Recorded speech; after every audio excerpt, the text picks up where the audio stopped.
Okay, so the big question to open tonight's story is this. What could possibly be worse than being in prison? Answer: being in prison when all the other inmates are zombies. Now, if that hasn't set you up for tonight's story, then I don't know what will. So, without further ado, here we go with Prison of the Undead by Jrubas. May 23rd, 2024. It's my birthday today. Yay, me. I'm 21, and instead of a car or a visit to the strip club, I got a pack of smokes from Jimmy Muro, a Coke from Corey Knight, and this notebook from Quincy Jennings. I mean, I'm touched and all. I didn't expect shit, but yeah, I'm still kind of disappointed. It'll be a year in June since I got here. Wonder if I'll get something then. You know, a little anniversary present. A hustler would be nice. I'm starting to forget what a woman looks like. The only one around here is Tina Snipe, who works a night shift. She's manlier than I am. Not that I'm a bitch or anything. And I work out and play ball in the yard, so I'm pretty toned. But Tina, shit. Her arms are about as big around as Rambo's, and her neck looks like a pack of hot dogs. She keeps her hair really short and swaggers up and down the block like she's got a Ron Jeremy between her legs. Some of the guys who've been in here for years talk about doing her if they could get a hold of her. Shit, she'd probably do them. God, I hope I don't end up pounding myself to her one day. But then again, I'm not like a lot of guys in here. It's amazing how much sex means to some people. It's like a sickness. They get taken off the streets, so they start putting it into other men. It's not even the homosexuals you have to worry about. It's the straights. I knew this black dude who was a gangster, in for pimping. Every time he got back to prison, he was suddenly gay. Yeah, he was the pitcher now, but gay nonetheless.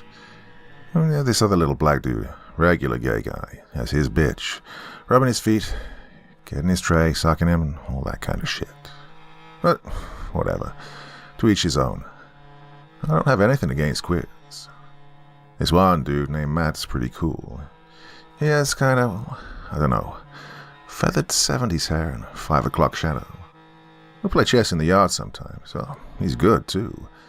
Has a little table set up near the wall in the shadow of one of the guard towers, waits for guys to play him. "Step right up," he occasionally calls out. "Come get that ass beat." Anyone who steps up loses big time. Well, this black dude got pissed once and flipped the table over, scattering Matt's pieces everywhere. Man, he got pissed. Beat the holy fuck out of the dude. Left, right, left, roundhouse. Looked like a freaking UFC match. It took 6 guards to drag him off. Sometime later. It was about 3 or so in the morning. I just woke up from a terrible nightmare. Can't really remember any details. When it was about zombies, I know that. I think it was in this isolated farmhouse, and they were shambling through the dark, all over the front yard, backyard, the side yards, and I was alone. For some reason, I think I was a little kid, maybe 6 or 7, and I was trying to hide somewhere. I can't remember where, but it was like right in plain sight. Living room, yeah, that's it. I was in this living room, cowering in a semi-dark corner, hoping the fucks couldn't see me through the big picture window. There was a porch light streaming in, and I was just out of its reach, so I thought I'd be safe. God, it was horrible. They were on the porch, passing back and forth. Finally, one looked right at me. It was a tall guy in a dusty suit, and his head was all rotted and brown and lumpy. He smiled, yeah, frickin' smiled at me, and then started pounding on the window. God, I was too scared to move. His buddies joined in, and the sound of smashing glass is what woke me up. Never should have watched the news today. I was trying to keep away from that shit, but my curiosity got the best of me. Well, it's not like I saw any of them up close. Just shaky footage from a chopper. Some of them were crossing a huge field, and the guardsman was shooting at them from the highway. After that, some bubble blonde came on and interviewed this scientist out of Harvard or Princeton or something. And, well, that's it. I wonder what the hell's making them come back anyway. The government's saying radiation from the Saturn probe. I don't believe that shit. And look at Hiroshima and Nagasaki, Chernobyl, 3 Mile Islands. And did any of that shit produce flesh-eating zombies? I bet it's a virus. Something escaped from a government lab somewhere. That makes the most sense to me. Some new biological weapon in the works, based on the zombie myth. An accident. Sounds like the plot of a movie, doesn't it? Well, like they say, truth is stranger than fiction. May 24th, 2024. Well, today was typical. Nothing exciting. That's fine with me, though. Exciting here doesn't mean the same thing it does out there. Usually, it means terrible. Oh, we had an exciting few days last week, when the Nazis and the Crips over in E-Block started a little mini riot. You see, during most of the day, our cells are open. We can come and go as we please. There's not really much to do. Go down to the day room or the rec room, which is just an open space with metal tables where you can play cards or checkers or something like that. Well, anyway, I guess some kind of drug deal was going down. It went bad or something. I don't know, but, well, all hell broke loose. The guards made us go back into our cells and put us on lockdown for like 2 days. So, nothing major happened, and I'm cool with that. I got up at sunrise like always and did my workouts. The cell block was still dim and almost eerily tranquil, so I tried to be as quiet as I could. Around 7, when the others were coming groggily awake and stirring in their cells, a guard came round and did a head count. We got one guy, Steve Jordan, bank robber, jerking his gherkin. "Get it out of your hand," he yelled, his steely voice echoing up and down the hall. Some of the other guys jumped in, laughing and making fun of Jordan. Hypocrites, they beat their meat too. Everyone does around here. If you don't, well, you're using something else to get you there. 15 minutes later, while a few of the guys were still razzing Jordan, the door slid open and we fell into line. A few marble-faced guards stood along the way to make sure we behaved ourselves. I was the last and shuffled along after everyone else. The door at the end of the cell block opens onto a long hall, lined with barred windows which let in the bright orange morning sun. I glanced out, seeing the rising barbed wire top fence, then turned back to the bald head in front of me. Through another door is the cafeteria which, if you've ever gone to a public school, I don't need to waste space on. We filed along the counter and picked up what we wanted. Cold scrambled eggs, rock-hard toast, half raw potatoes, glass of orange juice. It sounds kingly for prison, but you try choking the shit down every morning. "Hey, Benny, what's up?" I looked up from my metal tray, already recognizing the voice. Will Legg stood about 5 foot and weighed about the same as a paper bag.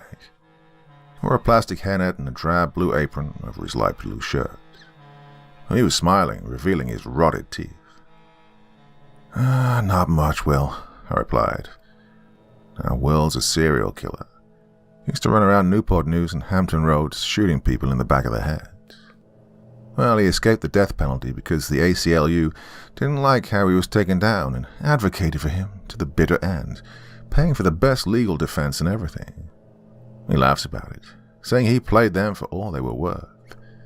Instead of death, this son of a bitch is looking at parole in 30 years. "I can't wait till real summer gets here," he commented, slopping potatoes onto my tray. "I love the heat." "Yeah, me too," I said, moving on. "Yeah, enjoy your breakfast." Jeez, what the fuck did that mean? Did he spit in it or something? Well, probably not, I figured. Serial killers are notorious bitches when they get into the penal system. Model prisoners. I sat down at one of the long tables against the far wall across from Quincy and Jimmy. "Yeah, what's good, cuz?" Quincy asked as we did one of his black handshakes. "Not a goddamn thing," I said, settling down. "I hear we're getting an extra 5 minutes of rec time," Jimmy put in, stuffing toast into his mouth and crunching it. "Since we ain't started any shit." "I wish," Quincy said, bending over his food. "Probably bullshit. Who told you that anyway?" "Tina."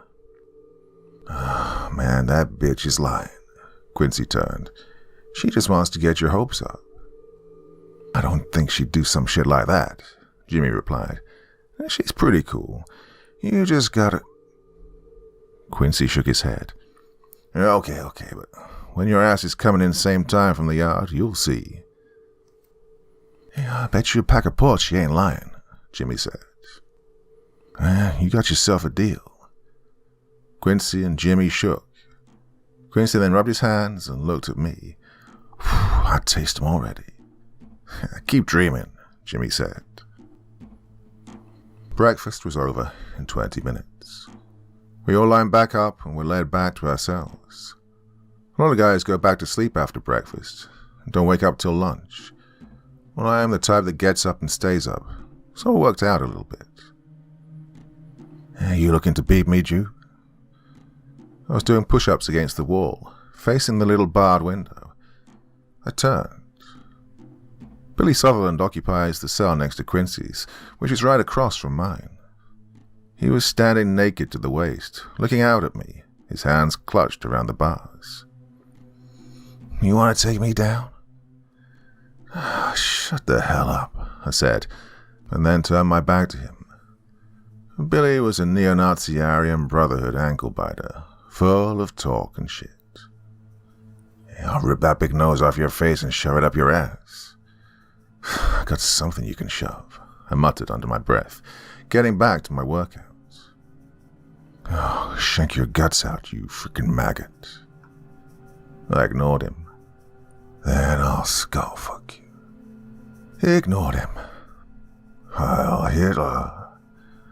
Ignored. Finally, he stopped. When I was done, I climbed up onto my bunk and read the opening 100 pages of a Dean Koontz thriller. I could have gotten more, but Billy would occasionally call out and distract me. Always got that fat frickin' nose buried in a book, you frickin' nerd. When rec time came, the doors were opened and we were let out. I stood behind Billy. He didn't make a move or even look at me. The sun was high in the cloudless sky, and the temp must have been around 80. I played a losing game of chess with Matt, and then walked around with Quincy and Jimmy. We talked about a lot of nothing. Jimmy boasted about some of the crimes he committed in the ghetto. A lot of guys like to brag on themselves, and I fucking hate it. I keep to myself about what I did. Quincy does too. He told me once what he did, robbed a liquor store, but only when I'd asked him. So I jumped in the river and frickin' dipped, Jimmy was saying. Well, lucky your ass didn't get hypothermia, Quincy replied, hitching his pants up for the 100th time. I was in the woods after that for about 3 hours. Man, I was cold as shit. Finally got a ride from some old redneck in a pickup. And all that over parking tickets? Well, yeah, didn't have any money. Oh man, you're dumb. How much time did you get when they caught your ass? A year. See, you wouldn't have got shit for parking tickets, but you had to run, man. Quincy looked at me then. See this shit? I nodded. Yeah, not really smart, Jimmy. Fuck you guys, Jimmy said offensively. Quincy laughed. Rec time ended at the normal time, and back on the cell block, our doors were open now, Jimmy grumblingly gave Quincy a pack of Newports. May 25th, 2024. God damn it, shit. Today sucked dick. Big, with dripping yellow pus. God, I could rip someone's freaking head off right now. I mean it too. A lot of people talk shit, but I'm serious. A CO named Rob, real cool guy, was supposed to smuggle me in a blunt today, but the darn bastard called in sick. Third motherfucker to do that this week. I caught some Fox News in the day room with Jimmy and Billy earlier. That didn't help my mood. Pictures of burning cities, looted storefronts, riot police, interstates crammed with traffic, hordes of walking dead, the president declaring martial law from a fallout shelter in West Virginia. Yep, freaking grim. Of course, Billy spent the entire time bitching about black people swarming around to the ghettos and taking advantage of the situation, carrying away TVs, stereos, and shoes. Finally, I had to leave the room. The combination of him and the news was just too much. Best not to even think about it. Oh, at dinner there was a fight in the cafeteria. A black guy named Derek and a Mexican named Antonio started throwing fists out of nowhere. Couple of testosterone-drenched retards. Anyway, we came right back to ourselves and might be on lockdown tomorrow. Those two ass clowns will be lucky if they don't get their heads cracked open. God, I hate that punish one, punish all system. Sometime later, about a half hour ago, I finished the last 100 pages of a book by Dean Koontz called Relentless. Man, that guy's a freaking god. When I closed the book and put it down, I realized I didn't have anything else to read, so I got up, went to my cell door, called across to Quincy.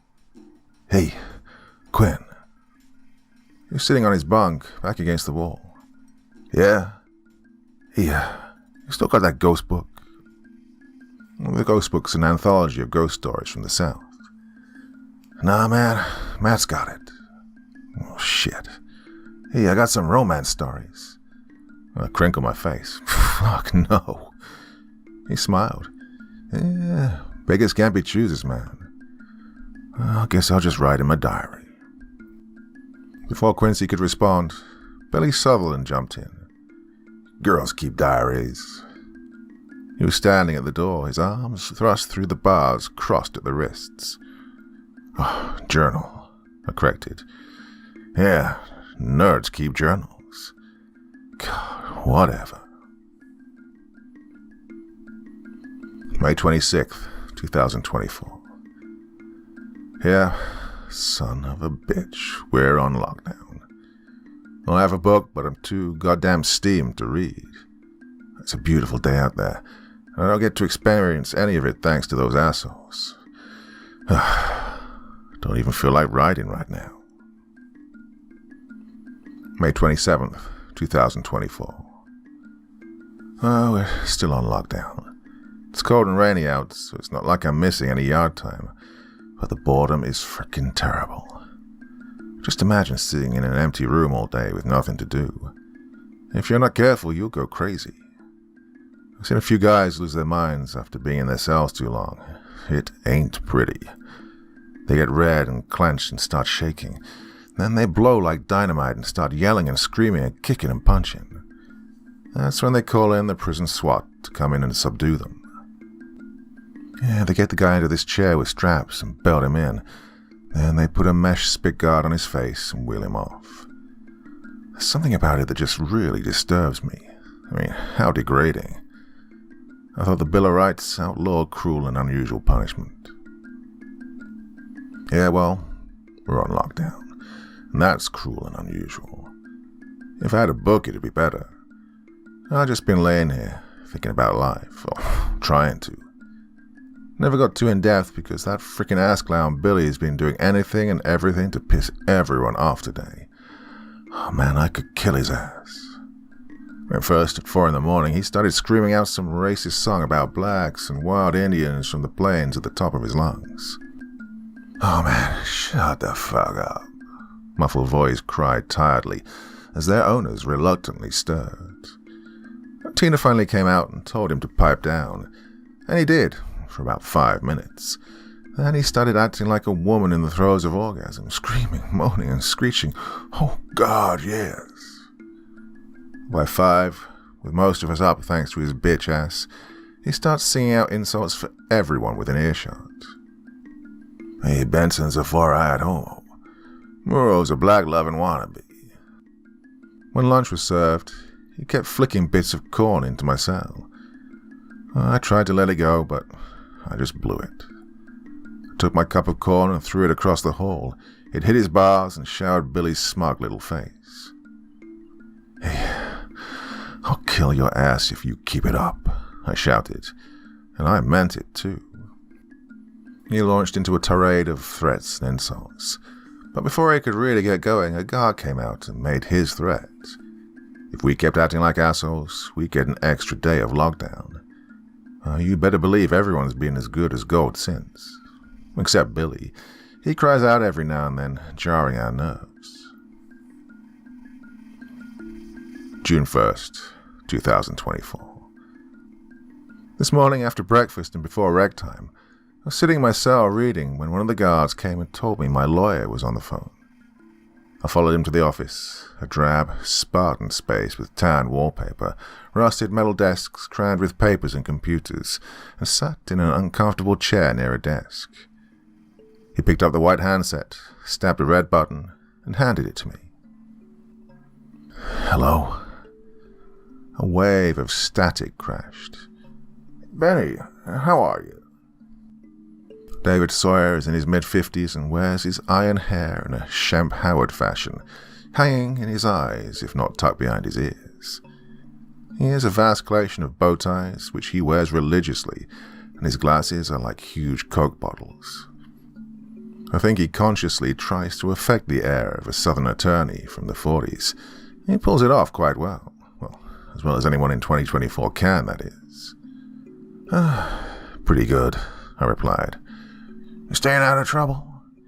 Yeah, read a lot, you know. Well, yeah, still. Another blast of static cut him off. Oh, the reception's always been fine in the past. Hey, what was that?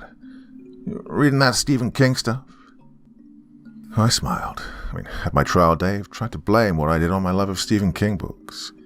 He even went so far as to read 3 of them before court, and happened to find a scene eerily similar to my crime. In fact, I'd never even read that book. Still haven't.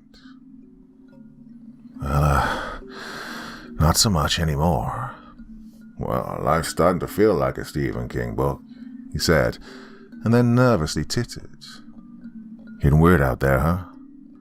Oh, more than that, he said gravely, and then paused. That's actually sort of the reason I called. Yeah? Yeah, no, my monthly appointment with you is on, papers shuffled. The, 13th. But, won't be able to make it. Oh. Yeah, my wife and I are going to West Virginia tomorrow. We have a cabin up there in the woods. We're gonna wait this thing out. Is it really that bad out there? Yeah, Ben, it is. Hey, look, I gotta go. I gotta make a dozen more of these calls. You take care, okay? Might see you in the fall. And then, without ceremony, he hung up. I might see you in the fall. Might. The guard took me back to my cell, and for a long time I just brooded. Now that I think about it, a lot of the usual guards haven't been in for a while. In quite a while. And my therapist, an old hippie guy named Bill, called in his vacation time last week. I guess it's really not that weird. I wouldn't come in if I were them. Why the hell fight my way through packs of killer zombies just to get to work? June 3rd, 2024. Things keep getting weirder and weirder around here. Maybe David's phone call opened my eyes and I'm just now noticing it, but I don't think so. Seems like things are getting bad pretty quick. Reminds me of the Titanic. Strange analogy, I know, but that's what it puts me in mind of. That mother sat there for 2 hours, lights blazing and music playing, and then in 10 minutes it was gone. One moment the deck's a little off kilter, the next everyone's in the water like, what the fuck?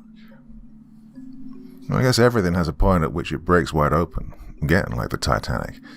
If that's so, then we reached it. The most noticeable thing is the atmosphere. It's crackling with this dark tension so thick it could choke you. The guards aren't themselves. They're starting to worry, and it shows. Yeah, the normal facade is still up, but it's starting to crack. Yesterday, Sean Fields, one of the afternoon COs, told me that at least 10 guards had called in that morning. Said it was getting too dangerous to come in anymore. He was probably going to take off sometime soon, too. Later, he got a phone call from home and rushed out the door in a panic.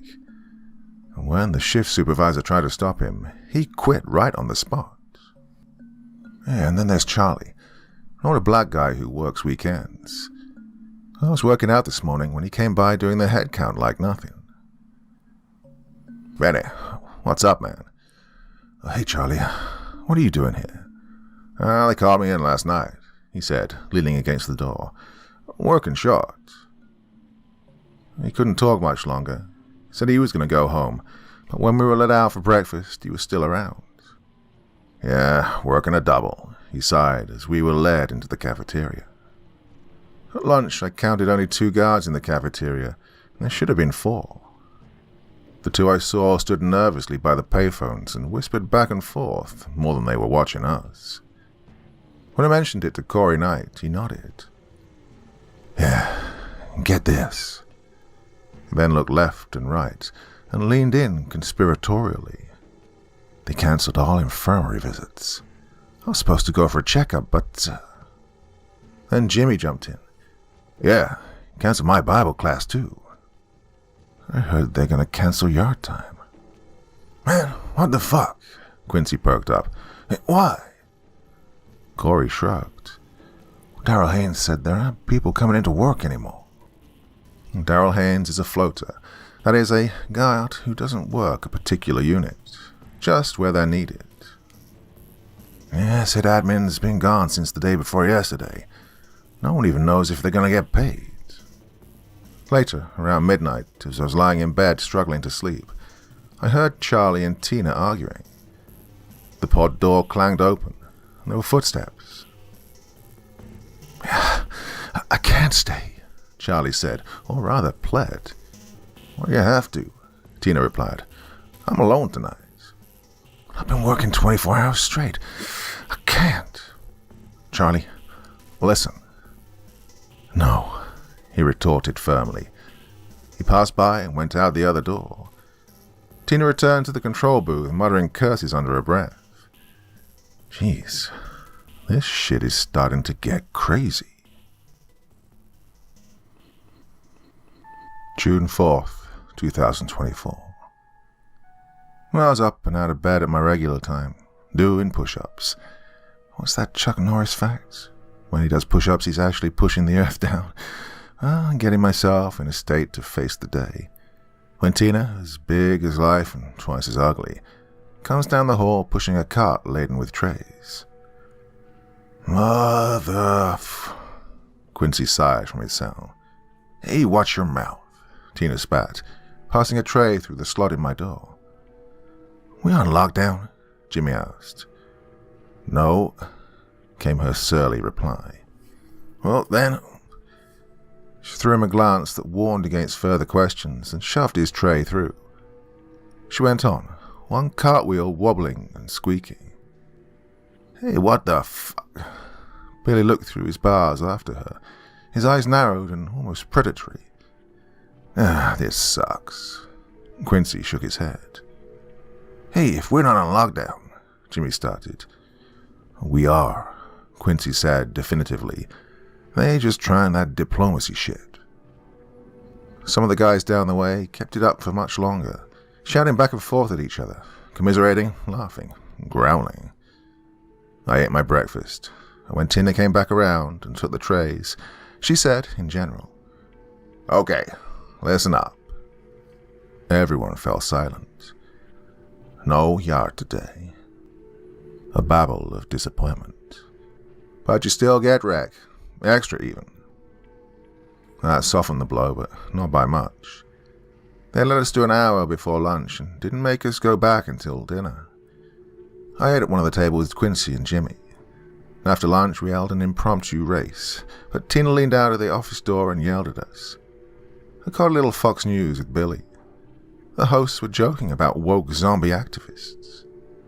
Real funny until they showed videos from TikTok of dumbass kids literally calling the government Nazis for killing zombies.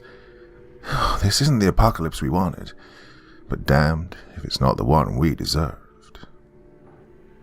Toward 5:30, as dinner was being passed out, he bowed his head and asked everyone watching to pray with him. Oh, he believes in Jesus and I don't, and though I'm at least a few miles to the left of him, I bowed my head and prayed, or at least tried to.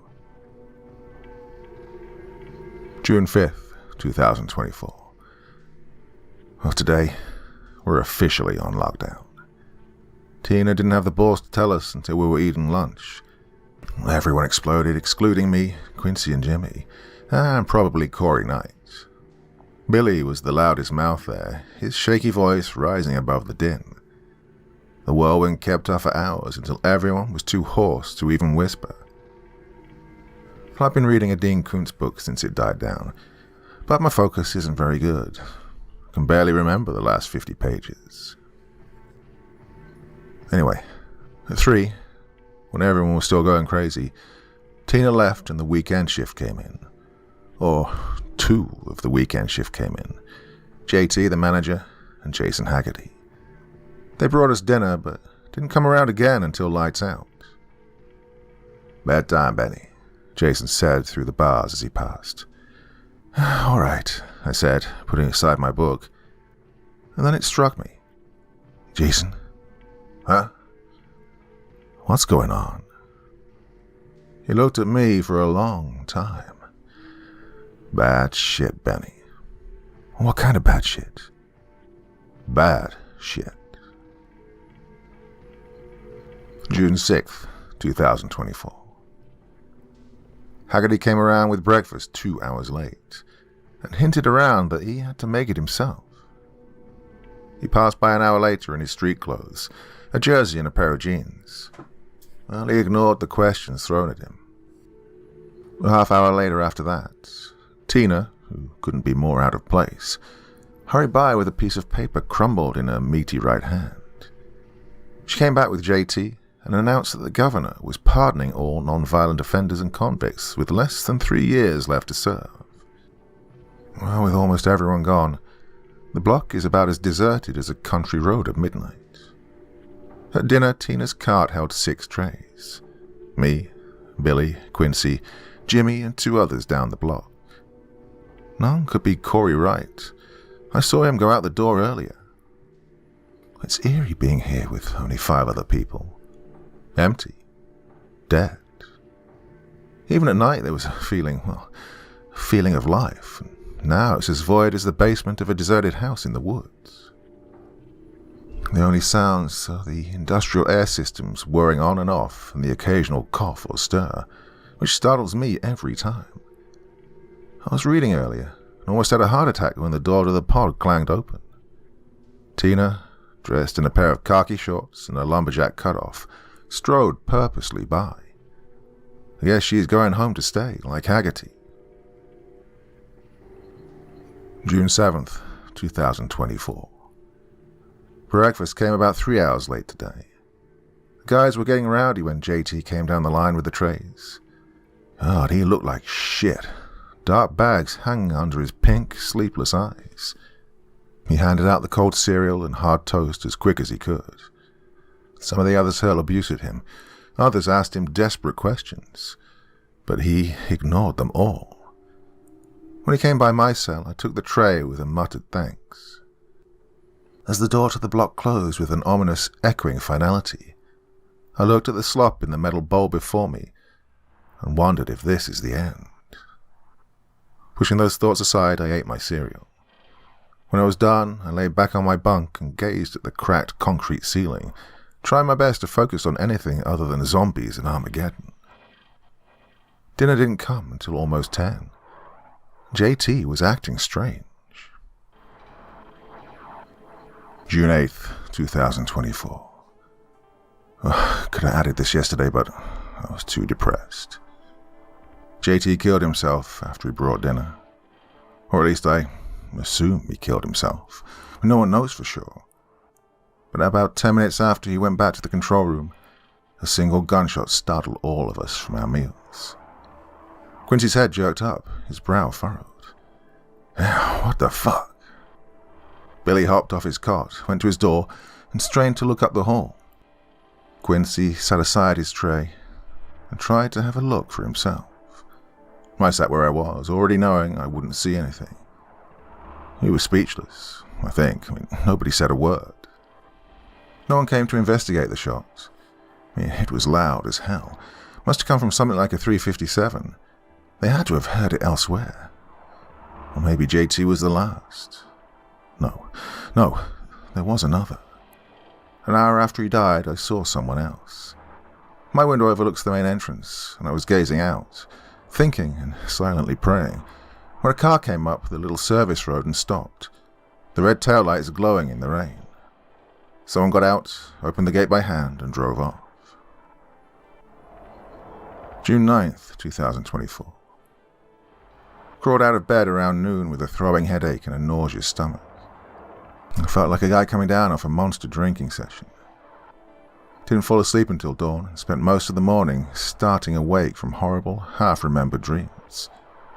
In one of them, JT was a zombie, even though the bullet had splattered most of his brain across the control panel. The spookiest thing about that one is that he wasn't a mindless thing. He was, like a person. He came down during the morning head count with an evil grin on his face. The top of his head, a black and red mess, and his white uniform shirt drenched in blood.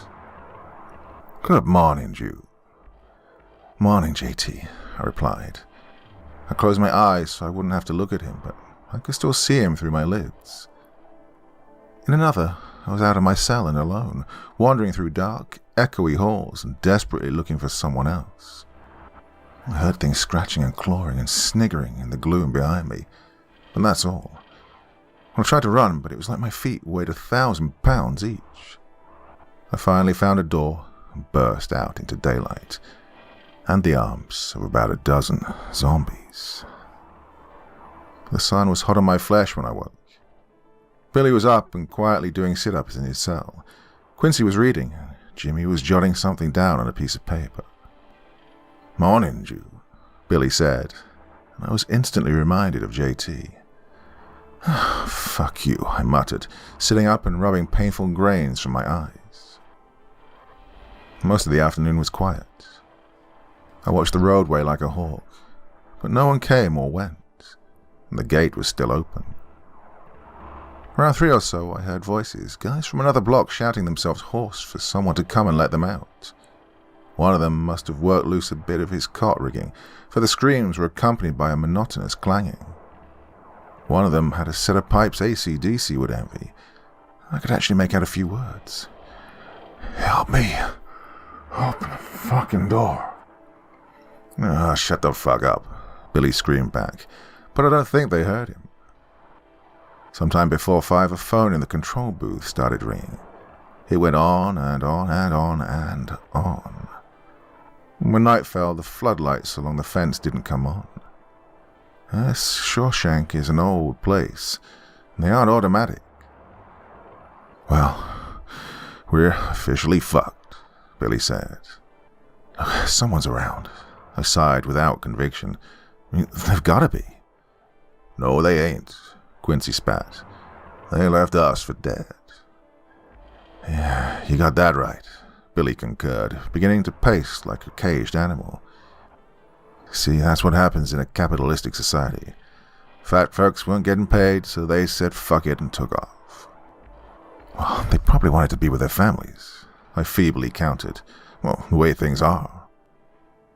"Bullshit. If they were really that goddamn worried, they'd bring their families here. I mean, we got tons of food, guns, vents, medical supplies. This is the perfect fortress. But, newsflash, shit ain't that bad. They just left because they weren't getting paid." "Yeah, you go, white boy," someone down the block shouted. "If things aren't that bad, why the hell are they pardoning convicts? You think they just walked out of here?" Billy stopped and favored me with a disbelieving stare. "You think they just release a bunch of criminals back into the community? You're naive. They wouldn't do that. No, they weren't pardoned. They were drafted."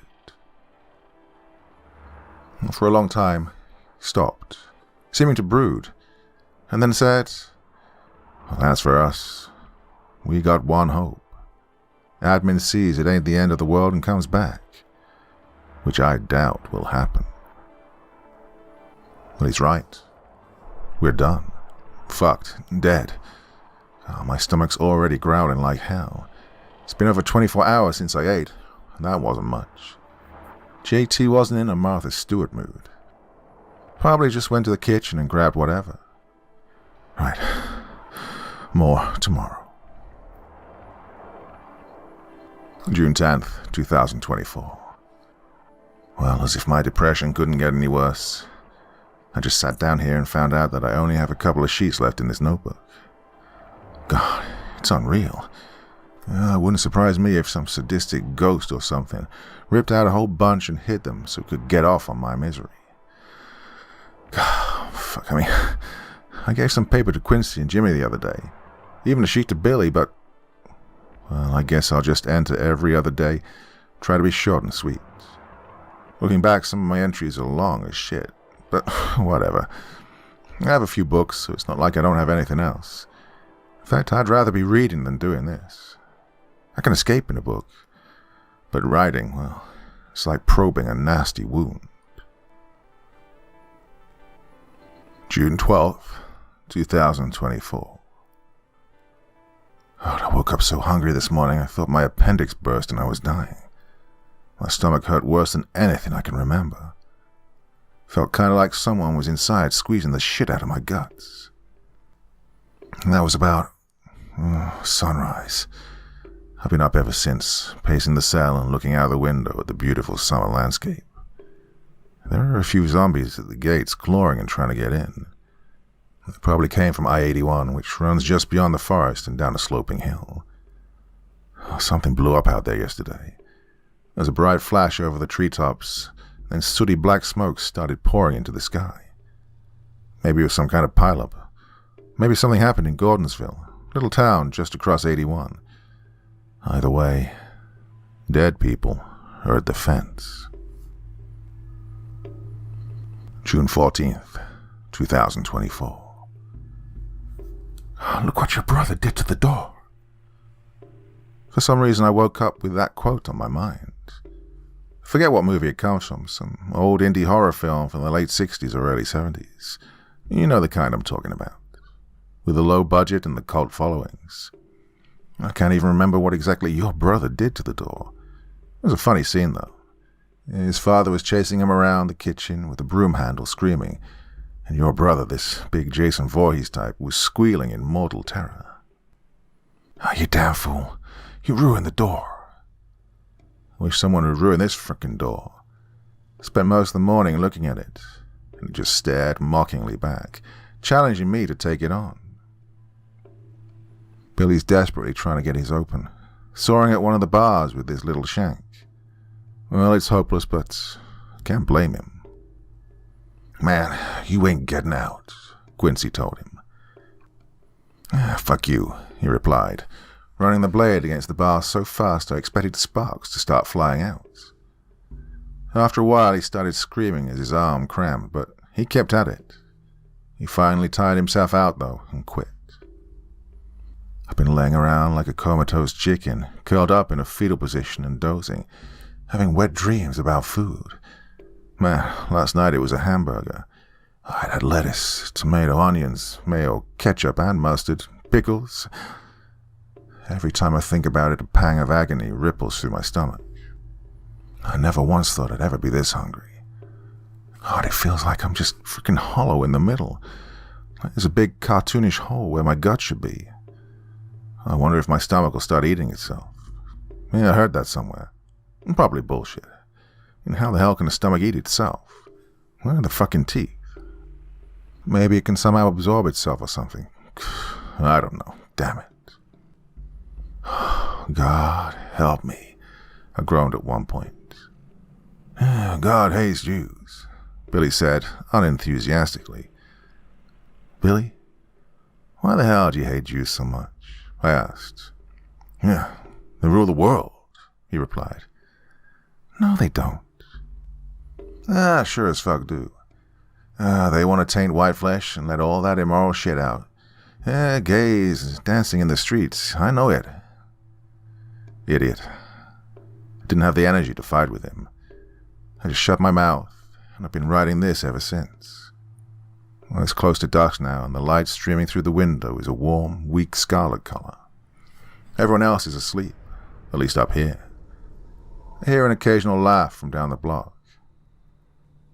I was about to sleep, and I remembered it was dinner time, and that a week ago I'd be getting down with something hot and tasty.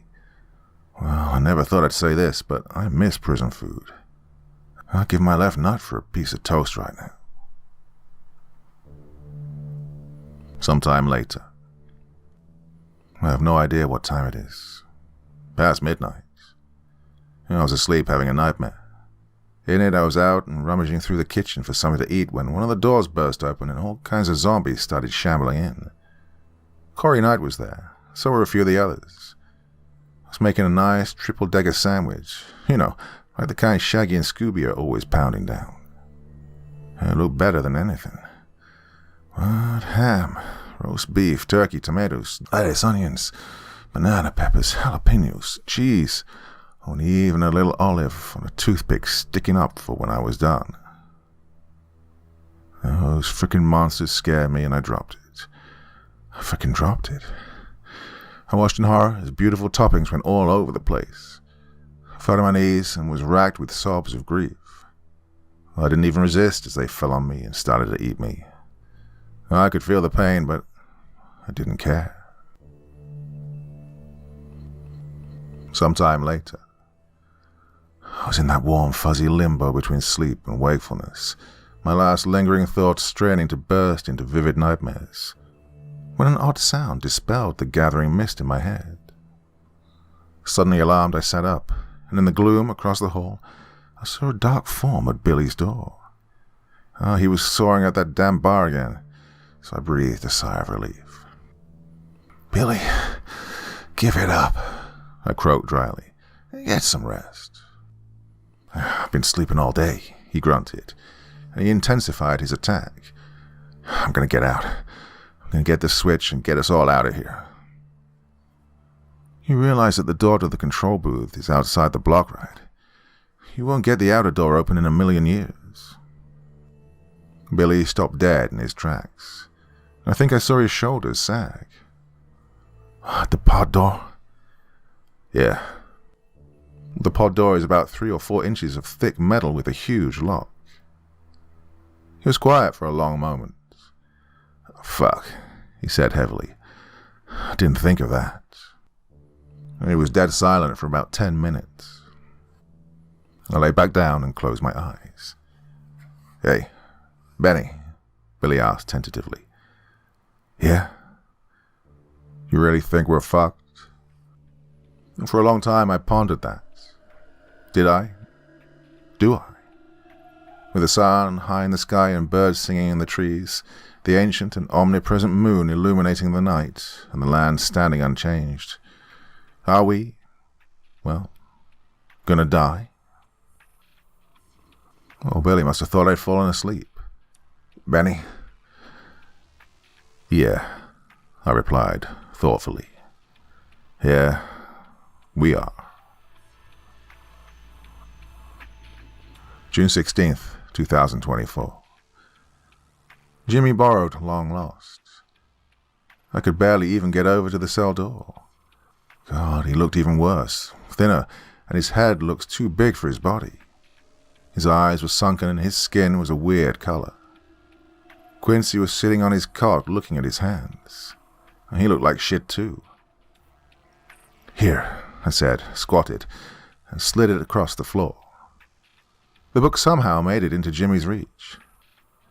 "Thanks, man."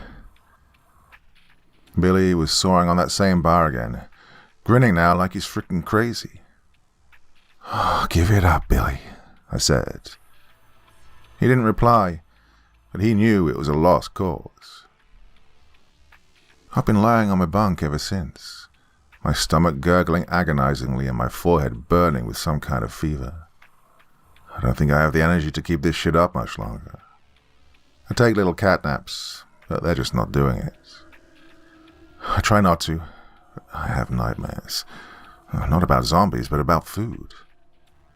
I woke up with a boner this morning from a dream of southern fried chicken and biscuits. June 18th, 2024. There were about 10 zombies down at the fence when I woke up this morning.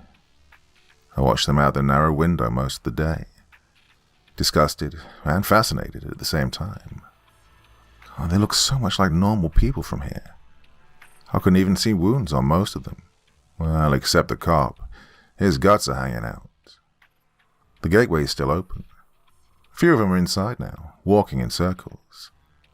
I hope no one left any doors open. God, the last thing I want is one of those things in here. June 20th, 2024. It was nice and sunny when I got up around 2 this afternoon, but deep black clouds started gathering in the east sometime around 4:30. It started raining heavy 10 minutes later, thunder crashing and lightning flashing. The wind picked up and hail the size of ping pong balls began plopping out of the sky. Well, the idiot zombies didn't seem to notice any of this. They just kept clawing at the fence. What retards. They could just come through the gate, but they just, well, pass it by like it's nothing. Then the things bringing the world to an end. These stupid, shuffling weaklings. God, they make Romero's ghouls look like Arnold Schwarzenegger.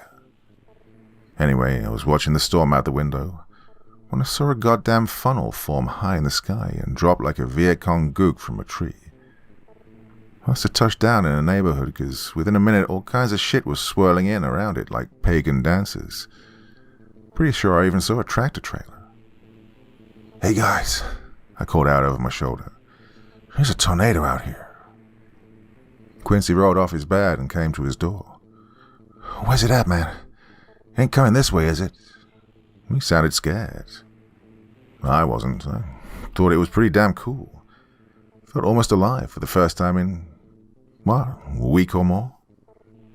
The swaying trunk moved south, swung back north, and then looked as though it was coming right at us. My heart slammed and fear coursed through my veins. I felt so good. God, I was lightheaded. "Yeah, I think it is," I cried almost joyously. "Oh, fuck." "Hey, I see it," one of the guys further down the block called out. "Oh man, look at that shit." The tornado continued our way, striking something that mushroomed in a bright orange ball of fire.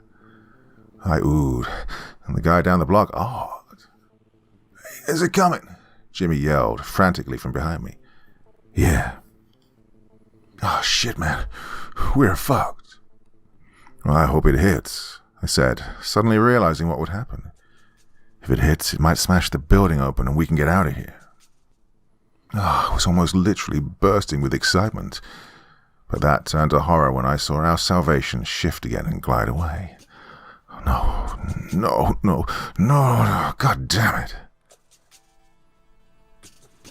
June 23rd, 2024. The power went out yesterday. It was evening and I was rescanning Relentless when the overhead lights flickered, hummed, and then died. Everyone groaned at once. "God damn it," someone yelled from down the block. When night fell, it was pitch black. There wasn't even a moon. A couple of times someone would get up to use the crapper and fall or knock into something. I banged my shin. That night I had a nightmare where the dead got into the prison and were eating people, and it was so dark all I could do was sit on my bunk and listen to people screaming and the zombies moaning and chewing. Today Billy's been staring into space. God, it's kind of scary. I called his name, but he just gazed at the wall. June 24th, 2024.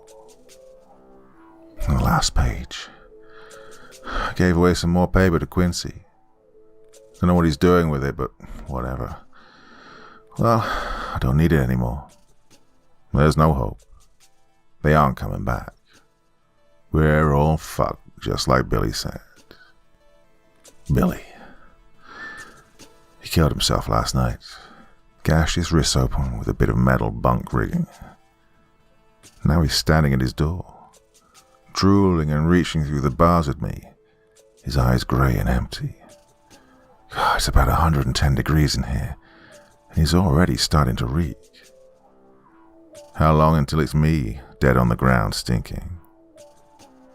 How long until it's all of us?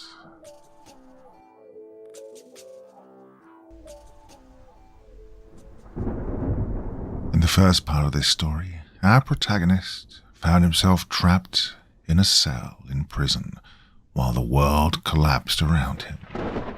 Would he escape? Would he make it out alive or undead? In this episode, we see what happens once he leaves the prison. Prison of the Undead 2. Prisoner of the Road by Jrubas. July 4th, 2024. Cut my wrist this morning. A nightwolf found me before I could bleed out and had Butch patch me up. Butch, this short, pudgy fuck with straggly grey hair and swastika tattoos on his dirty biceps, was a medic in the army. And he is good, I'll say that. When he was finished, Nightwolf took me into the woods, ripped my shirt off, and whipped me with his belt. Try some shit like that again, you're gonna wish you were never born, got me. Yeah, I muttered. I was on my hands and knees, blood gushing down my back and sweat coursing down my face, dripping from the tip of my nose. Good. Now get up. I got woozily to my feet and walked back to camp, Nightwolf behind me, so close I could smell the Captain Morgan on his breath. The night before, we'd set up camp in a field off Route 29. 8 motorcycles, a black van, and an olive drab Jeep with a Virginia National Guard stenciled across the doors, dotting the grassy plain. A couple of the guys had slapped together tents with tarp and rope. They sat by fire pits laughing and drinking beer. A few glanced in my direction, but quickly looked away. At Butch's tent, Nightwolf called, "Patch the kid up again, will you?" Butch opened the flap, looked from me to Nightwolf, and then motioned me in. Sat in a folding chair while the old medic dressed my wounds. The alcohol started. "I'm being as careful as I can," Butch said. "We did a number on you this time." I didn't reply. Butch and Nightwolf were the only ones I talked to, and even that only happened occasionally. Butch sighed. "Look, I don't like what he's doing either. Ain't right. He's a leader. We all gotta do what he says. Kept us alive this long. That means something. Just do what he tells you. Don't make it harder on yourself." A bit down on the sides of my cheeks. I wanted to cry, to rage, to yell, but I blinked back tears instead. I'd been with the bikers since June 28th. When the dead began to walk, I was in prison, serving a life sentence for murder. Within a month, the guards had abandoned us, and we began starving to death. Billy Sutherland was the first to die. He snapped and cut his wrists. Jimmy died on the 25th. By the 27th, I was so weak from hunger that I couldn't get off the floor. So when the cell block doors clanged open and the sound of voices filled the pod, I thought I was dreaming. No, scratch that. Fevered and disoriented. I thought I'd died, and all the people I'd hated in life, dead now for sure, had come to take me to hell, where we would spend eternity crammed into a phone booth together. "Holy shit, boys," one of the voices said, echoing. "We got a live one." Lying on my back, my eyes closed. If they were here for me, I figured I'd face them like a man. Using the last bit of my energy, I rolled onto my stomach. I'd been lying in a bar of sunshine and realized then that my face had burned. Well, whatever. Worse where that came from, right? At snake level, all I could see were 5 sets of feet. Jackboots, jeans. One of them had spurs like a cowboy. Giddy up. "Help me." They were at Quincy Jennings' cell. He was diagonal from me. In his own cell, Billy pounded on the bars, groaning and reaching. "What's that?" the voice asked. "Couldn't hear you. What you want from me?" Swallowing, I pushed myself up to my knees. A group of men in leather jackets and dirty black shirts clustered around Quincy's cell. They had beards, long hair, tattoos. Bikers. "Help," Quincy repeated. The man who had spoken looked at his buddies, a hateful grin on his face. He was tall, muscular, and wore his shaggy brown hair in a mullet. It reminded me of Dog the Bounty Hunter, only uglier. "You want help?" Big, strong, independent black man like you, and you want help? Help. I was on my knees, holding onto the bars now. Leave him alone, you dick, I coughed. The leader turned and looked at me. Another one. He looked me up and down, his gunmetal grey eyes flat and empty. In my delirious state, I knew that he had no soul. He wasn't a man at all. God, he was Satan, the rough beast whose time had come round at last. I really was dead, and this was hell. Johnny, get him out of here, will you? He went on staring at me, grinning an evil grin full of napalm and crying children. A man with a white beard and a black t-shirt stretched tightly over his gut waddled over, pulled something out of his pocket and started fiddling with the lock. Oh, Billy was going nuts now, face pressed to the bars, arms thrust through. Spike, take care of that frickin' deadhead. Spike, who looked Native American, nodded, pulled a knife from his belt and stabbed Billy through the head. Billy sank down, dead. Something like horror rose in me. He was already dead, sure, and in life he was a neo-Nazi wannabe. But, I don't know, being in this situation together, it's like we'd bonded. You bastards, I muttered. The door popped open then, and I spilled out onto the floor, hitting my face on the concrete. Help. I got your help hanging, fucker. A gunshot rang out, deafening in the confined space. Oh, Quincy. I must have passed out then, because the next thing I remember is being carried through the kitchen and then through a door onto a loading dock. The sunlight was blinding, and I hissed. Shut up, pretty boy, the leader said. He carried me to a van and shoved me through a sliding door. Inside, a man with an eye patch sat against the wall, an AK-47 in his lap. Blinking the sunlight out of my eyes, I saw that the cargo space was crammed with guns. Guns, boxes of ammunition, and piles of what looked like pipe bombs. Who the hell were these guys? Remember the gunshot then. Quincy. Dead. A rage filled me, and I lunged for the guy with the AK. It wasn't really a lunge, more of an I'm lying down, so let me reach out and grab your ankle kind of thing. The guy kicked my hand away and shot me a dirty look. Fuck's wrong with you? You assholes. I think he hit me with the stock of the gun. Blackness enveloped me, and the next thing I knew, my head was in another man's lap, and he was pressing a canteen to my lips. You need a drink, he said. I was too punch-drunk to worry about drinking, but he forced me. I coughed, spat, and choked. We stopping soon? The man asked. Yeah, just chill. 15 minutes later, the van came to a stop. The man laid my head on the ground and got out. Through the door, I could see a town park. Chain-link fence, baseball diamond, houses along a distant street. Suddenly I was yanked out of the van and dropped on the ground. 4 men loomed over me. The leader was one of them. He wore tight jeans, a belt with a Confederate flag belt buckle, and a denim jacket over a black shirt. A Colt revolver was jammed into his waistband.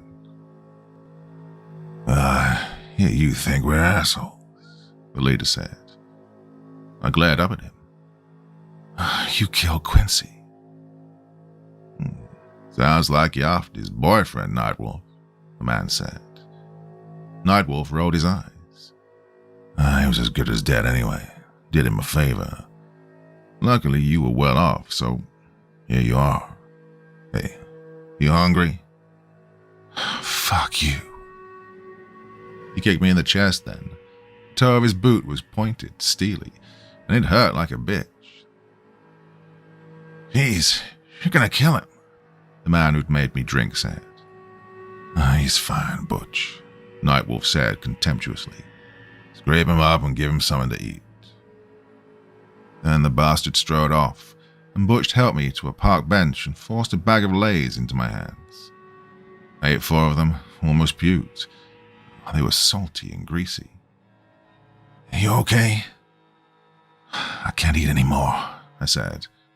"That's all right," Butch said in a kind tone. He took the bag and handed me the canteen. I took a long drink. My stomach gurgled. Sitting there, I got my first good look at the gang. Bikes were lined up behind the van. The Jeep was in the rear. A good 2 dozen guys stood around drinking beer and talking. Looked like a frickin' barbecue. "Hey, what's your name, kid?" Butch asked. "Benny," I said. "Ah, I'm Butch. How long since you ate, Benny?" I tried to remember. "Don't know. 2 weeks, 3? Ah, that long, huh?" I nodded. "Yeah, they left us in early June." Butch shook his head. "Ah, that's a shame, ain't it? Just left you all to die." He gave a sad head shake. Took another drink of water. "So, how are things out here?" The last time I'd seen the news, it looked like those things were everywhere.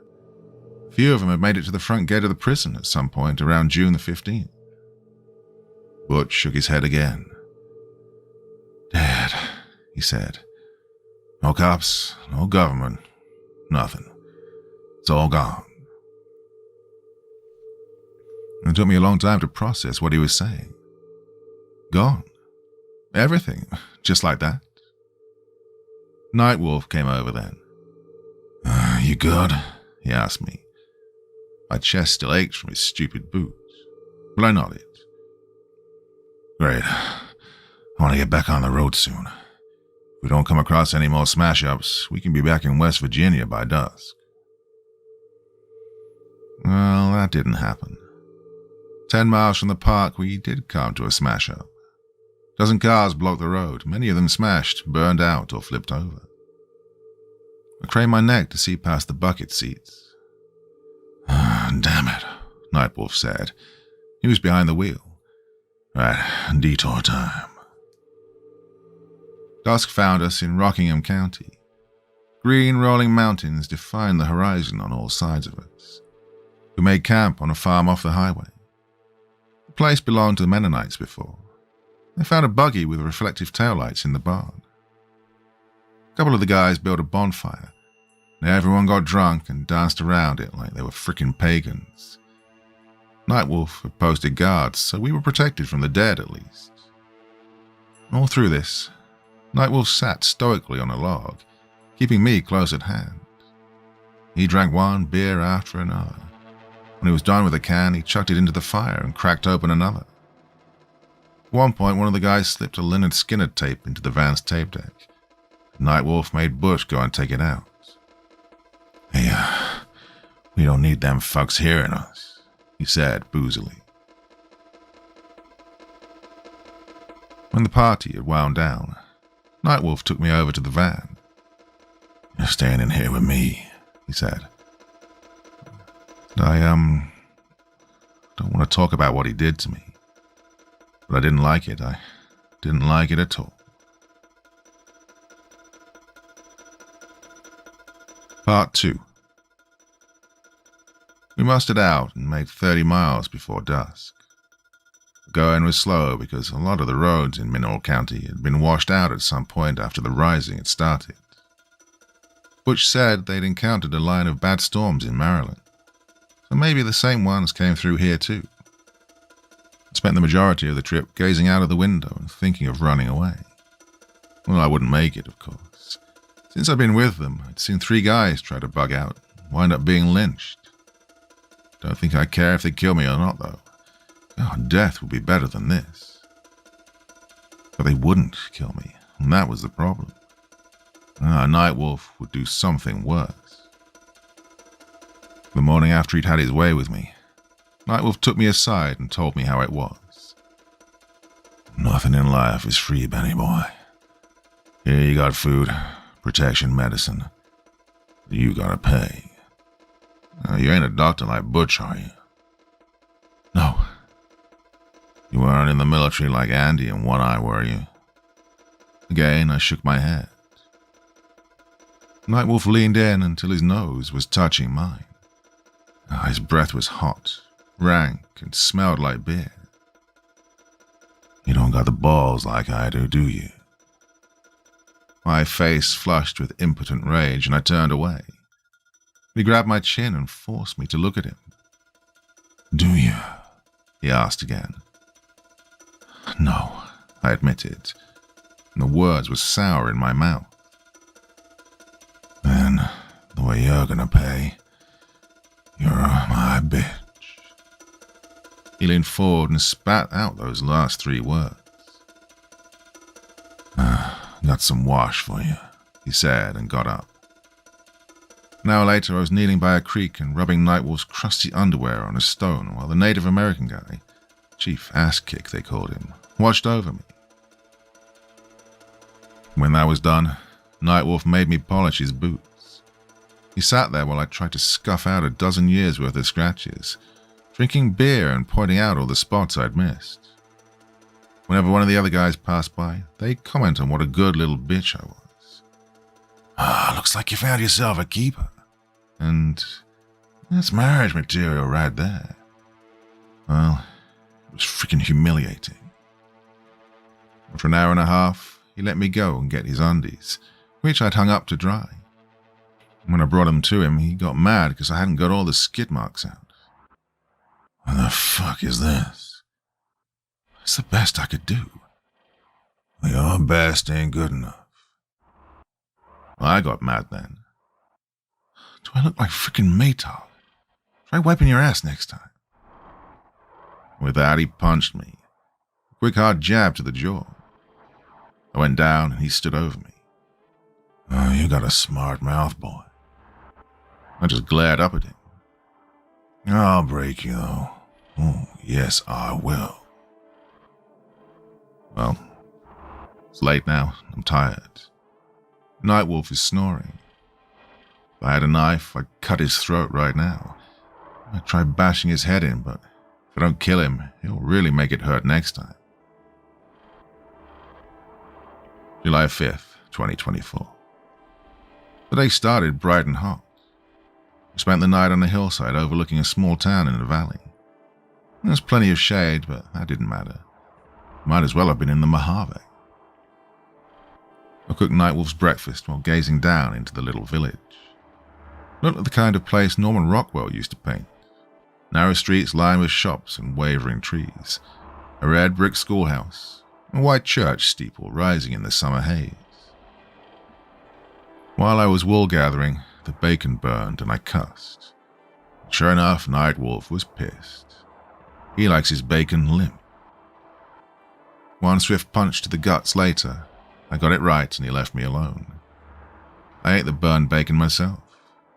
It tasted like charcoal, but it was food. After breakfast, we packed up, or rather I packed up, with a little help from Butch, and we hit the road. We stopped in the little town and the guys raided a couple of shops along Main Street. In the hardware store, Jake Gonzalez got bit on the arm by a deadhead. The thing was right behind the counter and popped up as he was passing by. I was in the van with Nightfall when he, Butch, and Rob Heaton came out. Jake bleeding and Butch shouting. Oh, fucking clown, Nightwolf sighed. See that? That's why you pay attention. The other guys came out from wherever they were to see what was going on. Butch laid Jake out on the sidewalk and chopped the infected arm off with a machete. Oh, I'd be lying if I said I didn't take pleasure in that. While Butch was tying off the stump, Nightwolf leaned over the passenger seat and rolled down the window. 5 minutes and I'm gone, whether you assholes are ready or not. Of course, Butch wanted to keep Jake close, so that meant he got to ride with us. He blubbered for 10 miles before Nightwolf snapped on him and told him to shut the fuck up. After that, he fell asleep. Sweat shone on his face. Oh, he doesn't look too good, Butch said. "Oh, that's his problem," Nightwolf replied. "Don't think I caught it in time." "Oh well." From the town where Jake got his bite, we headed northeast, eventually crossing into Maryland at the town of Kaiser. "Yeah, there's a hospital up ahead," Butch said, proving he could read. "Potomac Valley Hospital," the sign said. "We should stop in it." Fuck him," Nightwolf said. "Told you assholes a million frickin' times to watch what you're doing. If you're reckless and get bit, that's on you." He pushed a tape into the deck then, and Great White filled the van. Once bitten, twice shy. I don't know if Nightwolf selected it on purpose, but it was kind of funny. You know, bitten. I liked it. Fuck Jake. From Kaiser, we followed a narrow country road that matched the Potomac River bend for bend. Butch kept pressing his hand on Jake's forehead. "Man, he's burning up." We stopped 10 miles northwest of Cumberland at a state park overlooking a wide lake. Within 5 minutes, the rec area looked like a biker festival. Grills, fire pits, guys sitting on picnic tables, guys pissing in the forest. I fixed Nightwolf a plate and brought it to him. Not even a thank you. While they ate, I sat on the picnic table and looked out over the water. I wondered if I could make it to the water's edge before they could get me. If I hit the water, maybe they wouldn't come after me. And if they did, well, what's the worst that could happen? I drown. I didn't try, though. I was too scared of what Nightwolf would do if he did get me. After he was done eating, the prick came over and sat next to me. "You know, you still haven't thanked me." I looked at him. He was squinting against the sun, his face hard. "For what?" "For saving your life." I opened my mouth to say something smart, but I didn't feel like getting hit, so I said thank you. "How about you show me your gratitude?" "Show you?" "Come on." He led me into the woods. When we were far enough in that nobody could see us, he told me to get down on my knees. I knew what was coming, but what could I do? When he was done, I spit him out onto the forest floor while he zipped up his pants, chuckling. God, I've never hated anyone so much in my life. July 6th, 2024.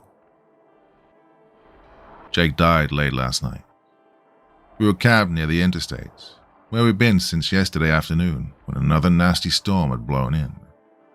Near the end, he was consumed with fever and was delusional, talking out of his head like a fucking lunatic. Nightwolf let him stay in the van, but left himself, so of course I didn't get any sleep.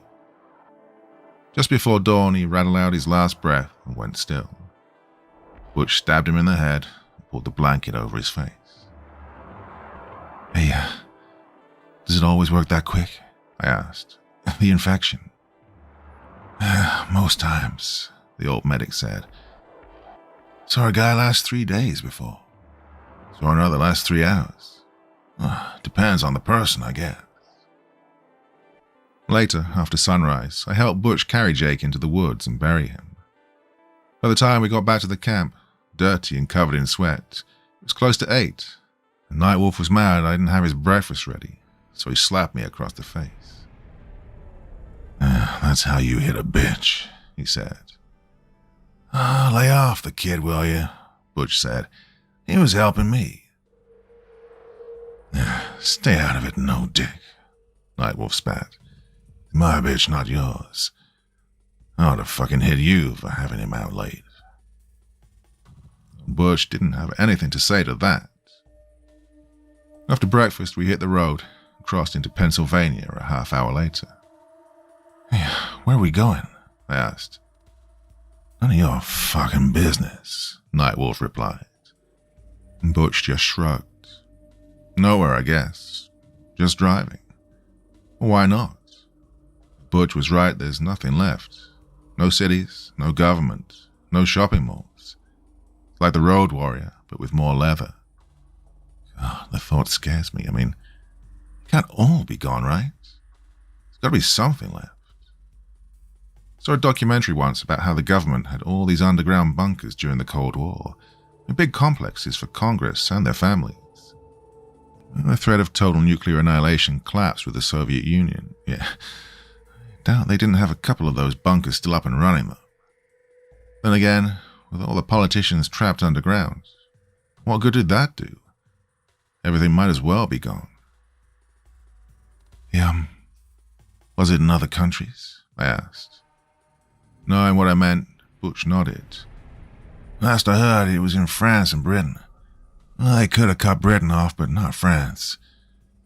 Yeah, and if it was there, it's everywhere. We lapsed into silence then. Outside, the Pennsylvania countryside was a green blur. Saw the occasional deadhead shambling toward the highway, but other than them, the world was empty. At noon, we passed the outskirts of Pittsburgh. Rising bleakly against the grey sky, looked like nothing but factories and ancient row houses. The streets were packed with the dead. They wandered aimlessly around like drunks trying to find their way home after a night at the bar. What do they do when they don't have any people to eat? They look for people to eat, Butch replied. Don't they ever stop? No, they just keep going. Hey, you two fucking get over it already, Nightwolf said.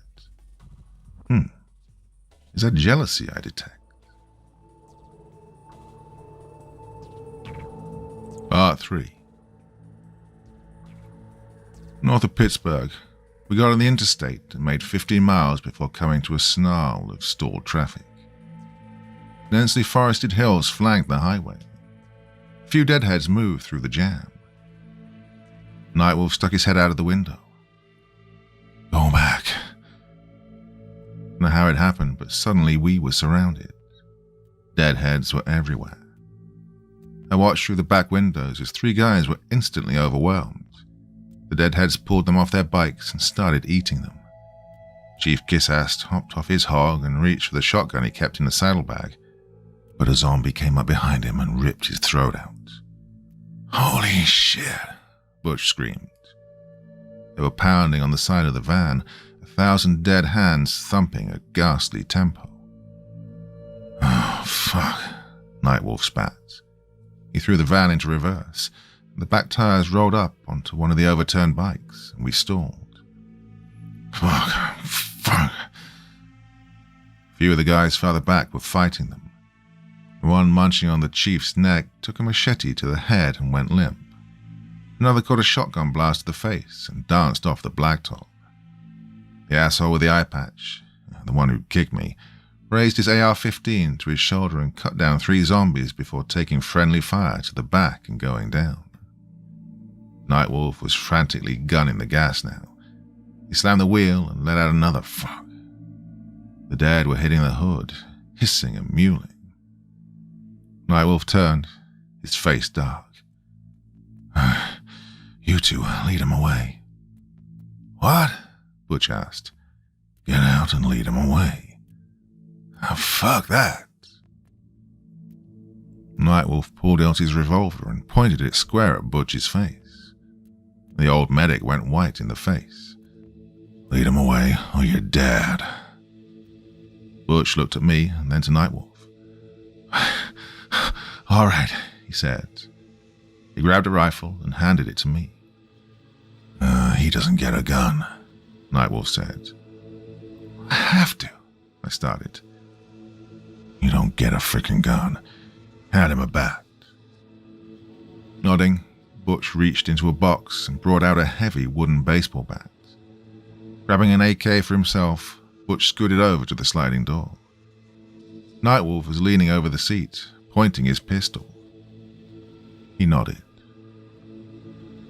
Looking like a man walking the long mile to the electric chair, Butch pulled open the door, and a dozen hands reached in. Nightwolf fired, striking one of the deadheads in the face and knocking him back. Butch then jerked the trigger, and a blast struck the crowd. I was frozen. "Get him, bitch," Nightwolf yelled. Coming alive, I lifted the bat and brought it down on one of the zombie's arms. It wasn't a very good hit, but the thing's forearm cracked. Then Butch fired again. The way was partly clear. Butch pushed his way out and I went after. 4 of the others had retreated partly up the hill and were picking them off while another took pot shots at the ones trying to climb the grade. The zombies from the other side of the van had joined the others now.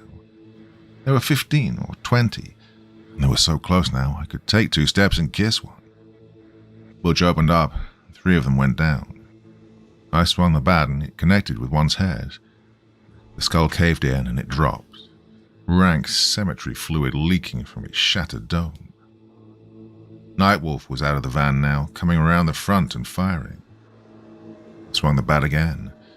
My Vic's head flew off and struck the concrete. More were coming out of the woods, though. I counted another 13. "Hey, we gotta go," Butch screamed. And then, the zombie grabbed Nightwolf, and my heart leapt with hope. He punched it and knocked it down, so my dreams went down with it. Shit. I spun around. The zombie was taking a chunk out of Butch's arm. Another 3 grabbed him from behind and started dragging him back. He dropped the gun. A hand then grabbed the back of my shirt, so I drove my elbow back. The zombie's nose shattered and it fell. I went for the gun then. But I'd never held a gun before. It felt weird in my hands. Nightwolf saw me, started to swing around. So I opened fire. The gun kicked in my hands. The burst caught the front of the van, kicking up sparks. Nightwolf ducked. I spun around. The guys on the hill were dealing with a group of deadheads that had come over the hill. Closer, rank on rank, the zombies advanced. I shouldered my way through the closest one and slipped into the crowd. "Ah, you bitch," Nightwolf screamed. He squeezed off 3 shots, one of them whizzing by my head and hitting a zombie. Thank God they were spread out enough that I was able to make it through and up to the hill. Nightwolf fired 3 more times, the rounds hitting the ground in front of me, kicking up dirt. I turned and fired without aiming. The van's windshield shattered, the front tire popped, and I heard Nightwolf scream. My heart jumped then. I turned and went into the woods. I was free. July 7th, 2024. Well, freedom, like Janis Joplin said, is just another word for nothing left to lose. And boy, she was right. I'll be the first one to admit that I'm not an outdoorsman. I spent most of my youth in the house, reading and playing video games. I went hiking once with this chick I was trying to bang, and after a mile uphill, I was done. God gave me 2 hands for a reason, right?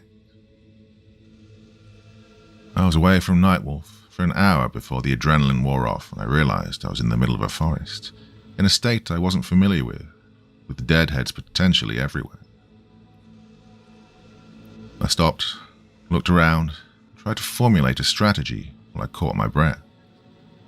I didn't know where the hell I was, but this is America in the 21st century, and the woods have to end sometime, probably sooner rather than later. I figured Nightwolf was probably too busy to worry about coming after me, but it would be smart to stay in the bush. The last thing I wanted was to find a highway and have the bastard come by and grab me. Didn't know what time it was. It had to be somewhere south of 4. I had to find shelter before night.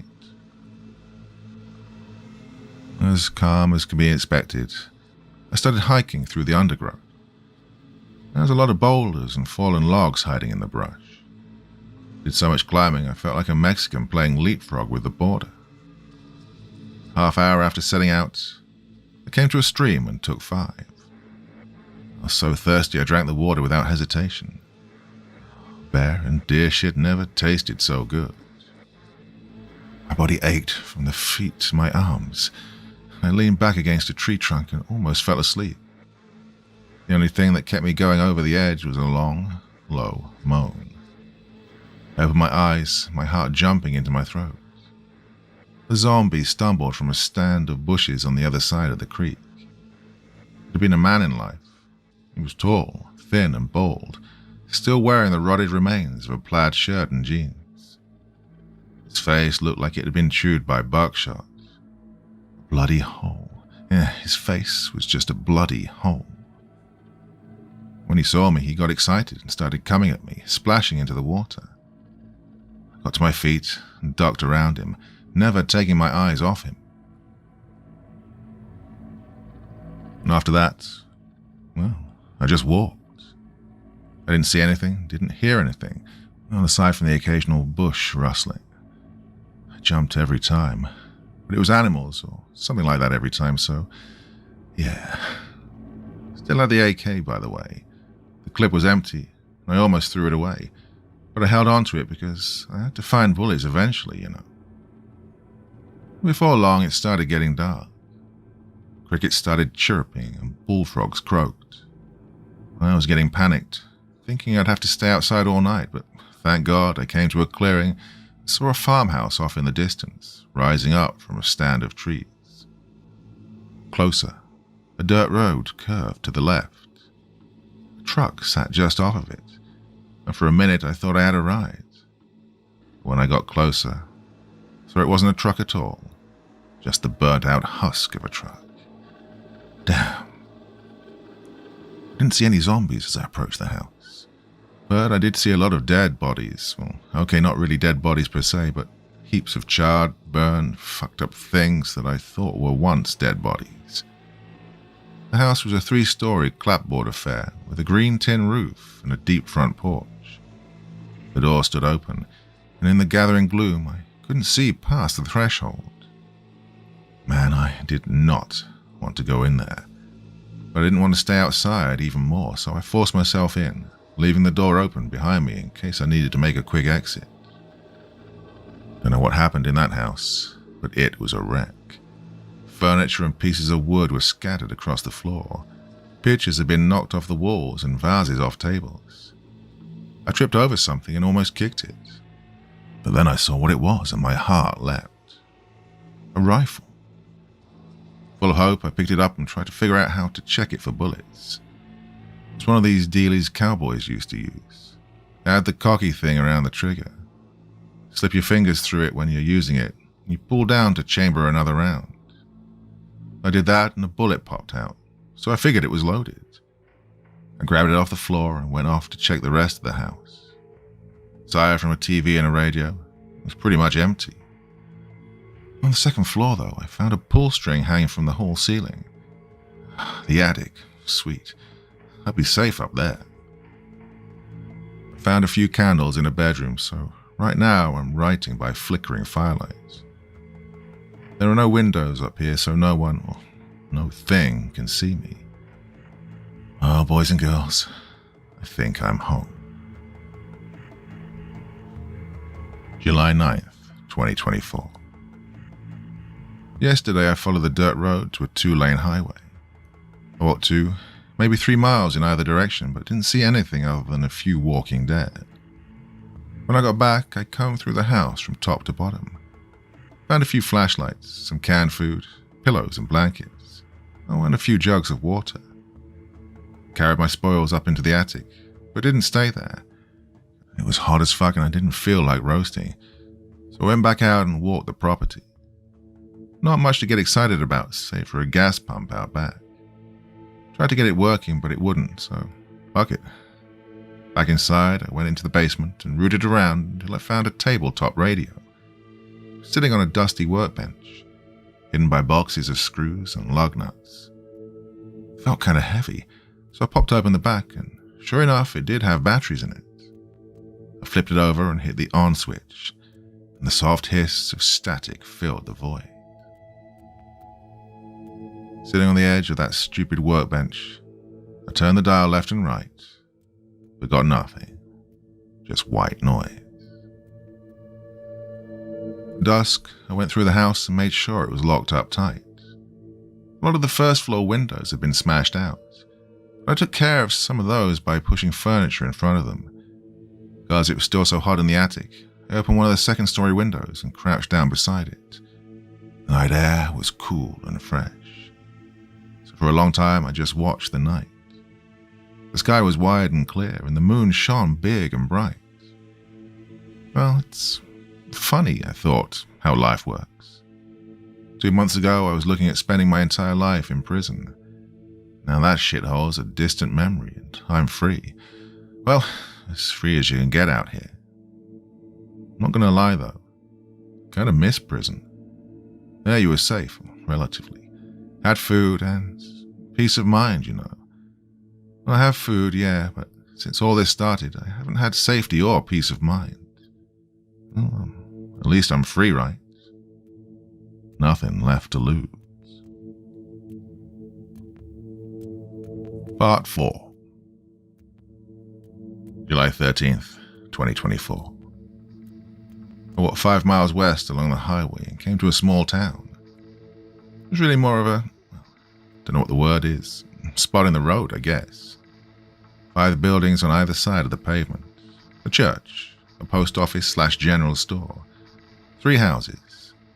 An American flag flapped lazily on a pole in front of the post office. Well, if I knew how to sew, I'd have taken it and made a pair of shorts out of it. I'm still in my orange prison pants. In the general store, I took a red plastic basket and filled it up with canned goods and hot soda from a dead freezer along the back wall. When I was done, I hopped over the counter and looked for anything useful. Boy, did I find it. I think it's a Colt, though I don't know. It's a revolver, at least. Black with a cherry wood handle. It's fully loaded, plus I found a box of bullets. Really sweet, right? Yeah, I stuck the box into the basket and tucked the gun into my waistband. I was just climbing over the counter when I heard something. Kind of like a growl.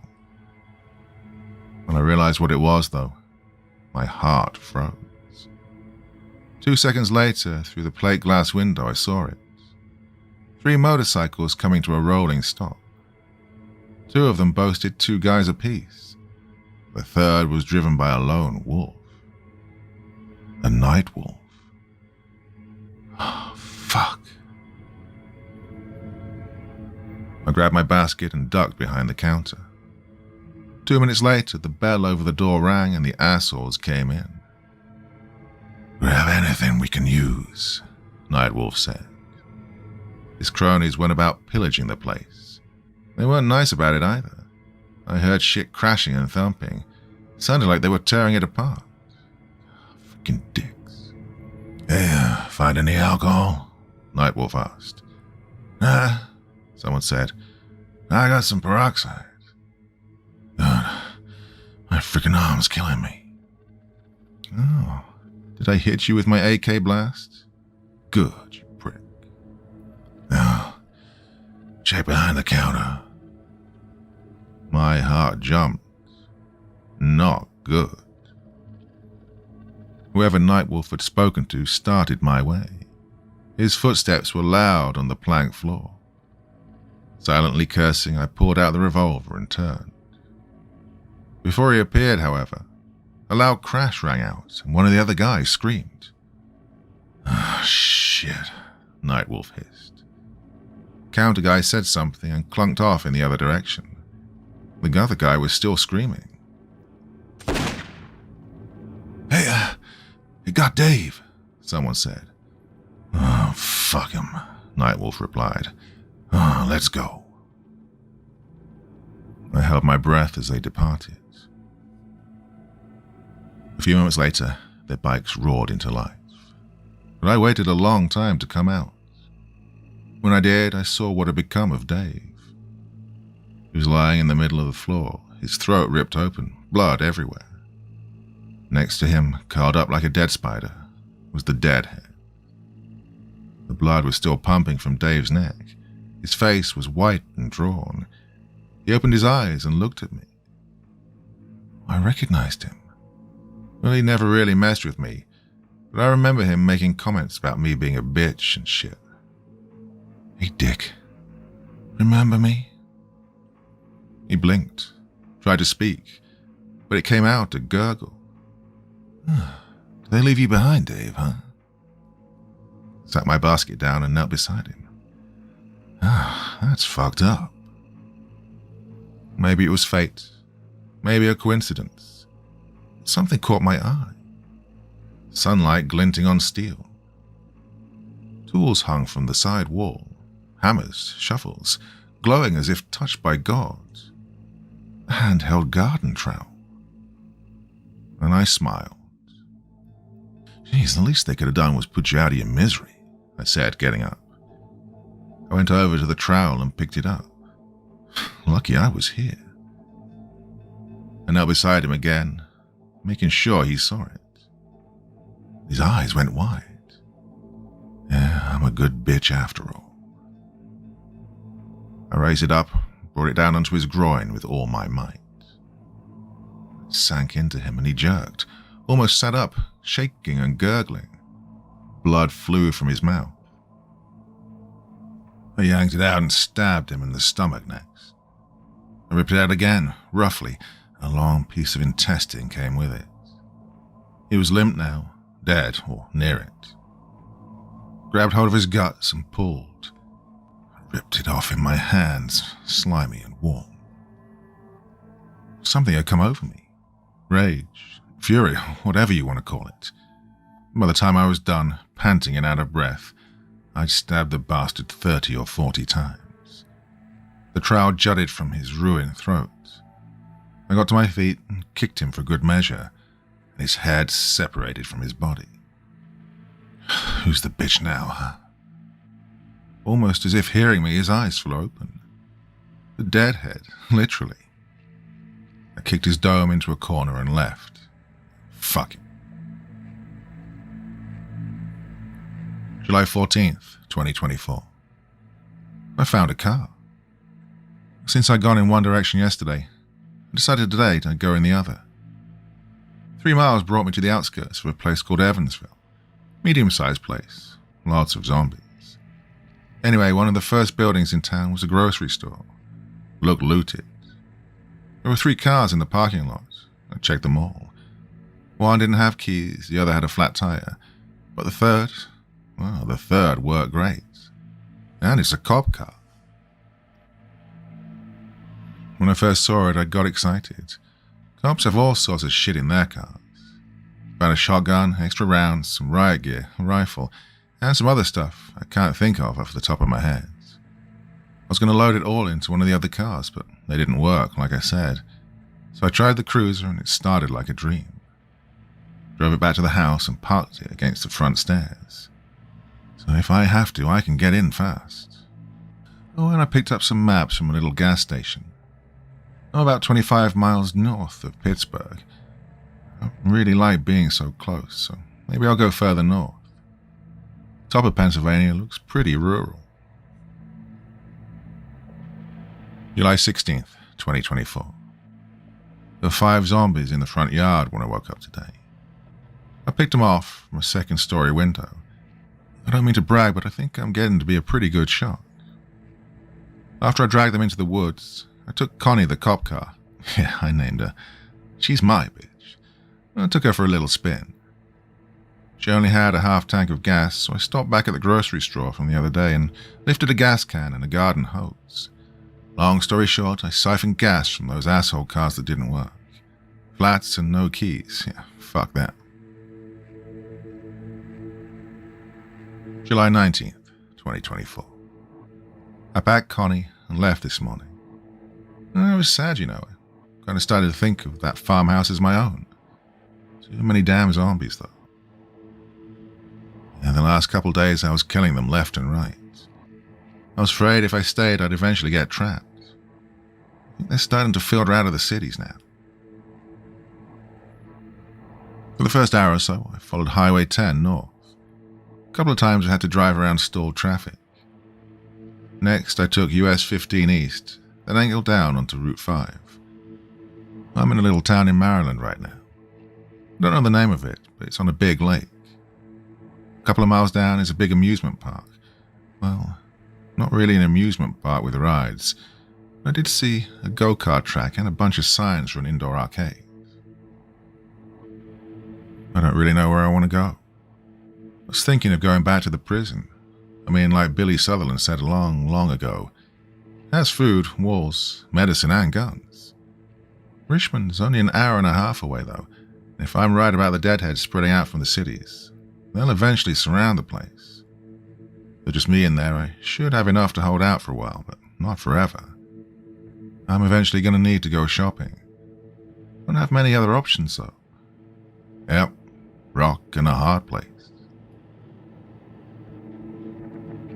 July 21st, 2024. I crossed into Western Virginia on Route 16 early yesterday morning. The I-81 corridor seemed to have been spared the worst of the rising. The roads were clear and none of the towns looked ransacked. Lots of farms. A couple of times I saw smoke curling from distant chimneys. I wonder how many people are holding up in their houses. I doubt there are many in big cities and towns, but out here in the mountains, I bet there could be a lot. Anyway, by mid-afternoon, I was on US 29, minding my own business when, rounding a bend, I saw 3 motorcycles up ahead. My heart seized. I didn't know if it was Nightwolf and his butt buddies or not. I mean, they're not the only assholes who can drive motorcycles, you know. I was too far away. So, I hit the gas. Well, there were 2 guys on one bike and 1 guy each on the remaining 2. The guy in the lead was wearing a denim jacket. His dull brown hair fluttered behind him. I still didn't know for sure if it was them, but I didn't care. They didn't hear me coming over the roar of their engines, so I flipped on the siren. Yeah, they heard that. The passenger on the rear bike looked back. Yeah, he was familiar. I hit the gas and rocketed forward. The guy opened his mouth to scream, but didn't have the chance. I hit the back of the motorcycle and it shuddered, spun right and flipped, spilling the 2 bastards onto the pavement. Oh, I saw the driver flip head over feet along the highway. It was wild. Whoever was on the next bike saw the whole thing and punched the gas, weaving into the other lane and getting the attention of the others. Going close to 90, I smashed into him. He hit the windshield, cracked it, and rolled off. I was having a blast. Nightwolf was pulling ahead and glancing over his shoulder. His buddy did the same. Reaching over to the passenger seat, I grabbed the revolver and shot the window out. Nightwolf's little friend was zigzagging all over the road now. Couldn't get a bead on him, so I just fired. Well, one of the rounds struck him in the shoulder. He lost control of the bike. While it skidded along the pavement, he flew over the guardrail and disappeared into a strand of forest. So now, it's just me and Nightwolf. He was going over 100, and I kept pace with him. I took the CB off the dash, flipped the switch marked PA. I'd used it before, just goofing around, and depressed the talk button. "Pull over to the side of the road," I said. "Your bitch wants to talk." At that, he threw a glance back. Though he was a good 30 feet ahead, I could see the horror on his face. I dropped the handset into my lap, grabbed the gun, and started shooting. Once, twice. The rounds went wild. Oh, fuck. I punched the gas again, and the car surged forward. Nightwolf looked back and throttled his bike. He wasn't quick enough. I rammed him, and the bike went down. Oh, he tumbled along the asphalt like an acrobat. It really was quite impressive. He came to a rest underneath a green road sign. I parked behind him and got out, grabbing the shotgun. I'll tell you what, that son of a bitch was tough. All cut up and road rashed, he was trying to get to his feet when I kicked him in the back. Grunting, he fell to the dirt and rolled. So I kicked him again. Hey, Miss me? He's on his hands and knees now, panting. I kicked him again, and he went down with an oomph. I raised the shotgun like a club and brought it down on the back of his head with a sickening crack. He jerked and went limp. I was breathing heavily. It's time you got a taste of your own medicine, I panted, pulling off my pants. When I was done, I screamed in primal dominance. Nightwolf was groaning, stirring. You up, bitch? I asked. He moaned. How did it feel then? Fuck you, he muttered. Fuck you, literally. I pressed the barrel of the shotgun against the small of his back and pulled the trigger. August 2nd, 2024. South Shawshank State Prison sits several miles from I-81, surrounded by forests and hills. Driving up on it yesterday morning, with its turrets, guard towers, and high fences, I felt like coming home. I closed the main gate behind me and picked off the dozen or so zombies wandering the yard. I drove up the access road to the staff parking lot behind A-Wing. First, I visited the admin office and found a ring of keys.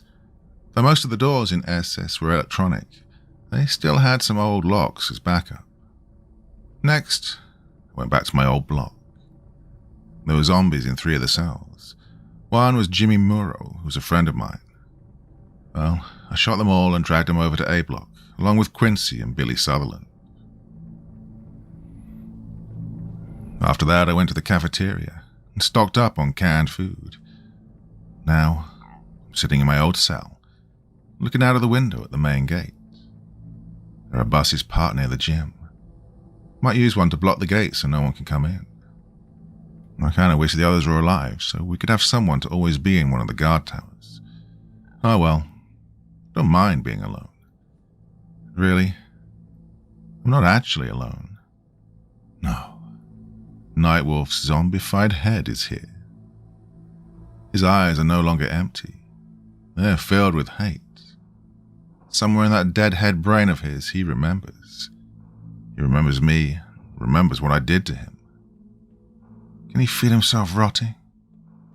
I hope so. I really hope so.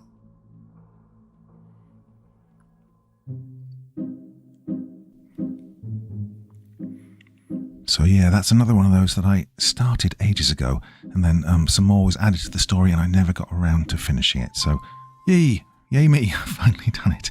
Now that one was a bit of a roller coaster ride. Took you lots of different places, didn't it? Very intriguing idea. Put the undead into a prison. Really intriguing premise. Hope you enjoyed it. Had a lot of fun reading that way back in the day, and now as well. Anyway, yes. So that's another sort of snapshot of where my head is and how it works. So really hope you enjoyed it. Back again with a podcast tomorrow night over my second channel. If you're not familiar with that, then please go and check out my second channel, Dr. Creepin's Dungeon. Back again here on Wednesday with something else epic, just like always. So then, my dear friends, you sleep well, yeah? Okay, see you soon.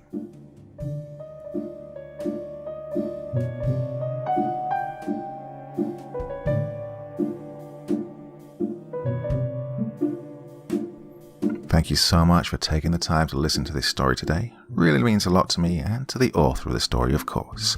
Well, if you want to know more about me, I'm pretty much everywhere on social media. You can find me on Facebook, Twitter, Instagram.